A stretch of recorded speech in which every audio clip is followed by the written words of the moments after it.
Welcome to దంటూ mind mastery. మీరు రోజంతా బిజీగా ఉన్న రిజల్ట్ మాత్రం రావడం లేదా? మనం ఎంత పని చేసినా సరే దానికి సంబంధించి కరెక్ట్ ఫలితాన్ని మనం తీసుకోలేకపోతున్నాం. దీనికి కారణం కొన్ని తప్పిదాలు మనలోనే ఉన్నాయి. దీన్ని మనం అధిగమించడానికి ఒక మంచి టెక్నిక్ ఉంది. అదే డీప్ వర్క్. డీప్ వర్క్ అంటే మీరు 90% ఈ టెక్నిక్‌ని ఉపయోగించి 90% రిజల్ట్‌ని మనం రాబట్టుకోవచ్చు. అది ఎలాగంటే డిస్ట్రాక్షన్ లేకుండా ఫుల్ ఫోకస్ పని మీద పెట్టడం. అంటే ఇప్పుడు చాలామంది షాలో వర్క్ చేస్తూ ఉంటారు. అంటే వాట్సాప్‌లో, ఇన్‌స్టాగ్రామ్‌లో కాల్స్ మధ్యలో పని. అంటే మనం ఒక పని చేస్తున్నప్పుడు వేరే పని మీద ఫోకస్ చేయడం చాలా తప్పు. ఎలా అంటే ఒక పని మీద ఉన్నప్పుడు రెండో పని మీద మనం ధ్యాస పెడితే ఈ పని పూర్తిగా మనకి అవ్వదు. దేని మీద కూడా మనం ఫోకస్ చేయలేం. డ్యూయల్ రోల్ అనేది చాలా తప్పు. మనం చాలామంది ఆఫీసుల్లో కానీ వేరే వేరే చోట్ల పనిచేసేవాళ్ళు ఈవెన్ డ్రైవింగ్లో కూడా ఫోన్ మాట్లాడడం, రీల్స్ చూడడం, వాట్సాప్, ఫేస్బుక్ ఇవన్నీ ఎప్పటికప్పుడు చెక్ చేస్తూ ఉంటారు. మనం ఒక పని చేస్తున్నప్పుడు దాని మీదే కంప్లీట్గా ఫోకస్ పెట్టినట్లయితే మనం సక్సెస్ అనేది ఎక్కువగా తీసుకోవచ్చు. ఇలా చేయడం అనేది చాలామందికి కొంచెం సాధ్యం కాకపోవచ్చు. మనకి శత్రువు ఎవరంటే మొబైల్ ఫోన్, వాట్సాప్ చూడడం, మొబైల్ ఫోన్ మాట్లాడడం ఇవన్నీ కూడా మనకి శత్రువులు. ఎప్పుడైనా మనకి ఇమ్మీడియట్గా ఏదైనా నోటిఫికేషన్ వచ్చిందనుకోండి మొబైల్లో, మన పని ఆఫ్ చేసి చూడడం. ఏదైనా విషయం మీద మనం ఎవరైనా పక్క వాళ్ళు ఎవరైనా మాట్లాడుతుంటే మన పని ఆఫ్ చేసి వాళ్ళతో మాట్లాడడం. ఇవన్నీ కూడా మనం చేసే పని మీద ఫోకస్ పెట్టలేకపోవడం. ఇలా ఫోకస్ పెట్టకపోవడం వల్ల చాలా ఇబ్బంది అయ్యి మనం చేసే పని టైము పెరుగుతుంది, క్వాలిటీ తగ్గిపోతుంది, మనకు వచ్చే రిజల్ట్ తగ్గిపోతూ ఉంటాయి. వీటిని మనం అధిగమించడానికి కొన్ని టెక్నిక్స్ పాటిస్తే కనుక మనం దీని నుంచి మనం అధిగమించవచ్చు. అది ఎలా అంటే పని టైంలో ఫోన్ సైలెంట్గా ఉంచాలి.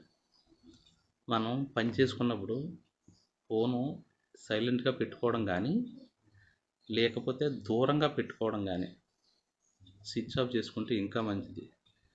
సోషల్ మీడియా ఇటువంటి విషయాలు ఆ టైంలో మీకు గుర్తు రాకూడదు. ఒక పని చేస్తున్నప్పుడు మనకి రోజంతా పని చేసిన ఈ సోషల్ మీడియా, వాట్సాప్, ఫేస్బుక్ ఇవన్నీ కూడా మనం వాడుతూ పని చేస్తే కనుక మనం 8 గంటలు 10 గంటలు పనిచేసిన రిజల్ట్ అనేది 2 గంటల రిజల్టే వస్తుంది. అది కూడా సక్రమంగా రాదు. ఫోకస్ అనేది పుట్టుకతో రాదండి, మనం నేర్చుకోవాలి. ముందు కొద్దిగా అలవాటు చేసుకుని ఆ తర్వాత దాన్ని నెమ్మదిగా మనం ఇంప్రూవ్ చేసుకోవాలి. ఇలా ఇంప్రూవ్ చేసుకోవడం అనేది కొంచెం కష్టతరంగా ఉంటుంది, కానీ మనం దాన్ని అలవాటు చేసుకోవాలి. మీ బ్రెయిన్కి మెల్లమెల్లగా అలవాటు చేసుకోవడం అనేది మనం నేర్పించాలి. 1 గంట పని చేసినా రిజల్ట్ రాకపోవచ్చు, కానీ 2 గంటలు డీప్ వర్క్ చేస్తే మీ అవుట్పుట్ డబుల్ అవుతుంది. అంటే ఒక మనిషి రోజు అస్తమాటు పని చేసినా ఏ రిజల్ట్ రాకపోవచ్చు, కానీ డీప్ వర్క్లో మీరు 1 గంట 2 గంటలు అదే పనిగా కాన్సన్ట్రేషన్ చేస్తే కనుక మీకు మంచి రిజల్ట్ రావచ్చు. ఎలా అంటే మీరు ఒక పనిని ఉదయం 10 గంటలకు ప్రారంభించి మీ మొబైల్ని స్విచ్ ఆఫ్ చేసి మీరెవరితోనూ కూడా మాట్లాడకుండా మీరు చేసే పని మీదే ఫోకస్ చేసి ఆ ఫోకస్ అంతా కూడా అంటే డీప్ వర్క్ పూర్తిగా కంప్లీట్గా మీ పనిలో నిమగ్నం అయ్యి మీరు పని చేస్తూ ఉంటే కనుక అది రిజల్ట్ చాలా చక్కగా ఉంటుందండి.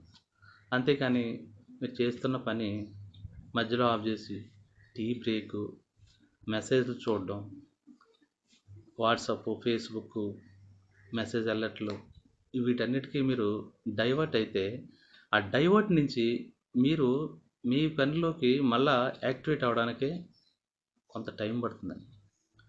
ఒక మనిషి ఒక పని మీద కాన్సన్ట్రేషన్ అనేది 8 సెకండ్ల కన్నా ఎక్కువ చేయలేడు. అలాంటిది మీరు డిస్ట్రాక్షన్ అంటే మొబైల్ ఫోన్కి కానీ వేరే వాళ్ళతో వాయిస్ మాట్లాడడానికి కానీ వేరే విషయాల మీద ఆలోచించడం కానీ ఇటువంటివన్నీ కూడా పూర్తిగా కంప్లీట్గా మీరు పక్కన పెట్టి మీ పని మీదే మీరు ఫోకస్ చేసి పని చేసుకుంటూ పోతే కనుక మీకు 100% రిజల్ట్ రావడానికి అవకాశం ఉంటుందండి. థ్యాంక్ యూ అండి. మీకు కనుక నా వీడియో నచ్చితే నా వీడియోని చూసి షేర్ చేసి సబ్స్క్రైబ్ చేసి నా ఛానల్ని 10 మందికి షేర్ చేయండి, లైక్ చేయండి. Thank you.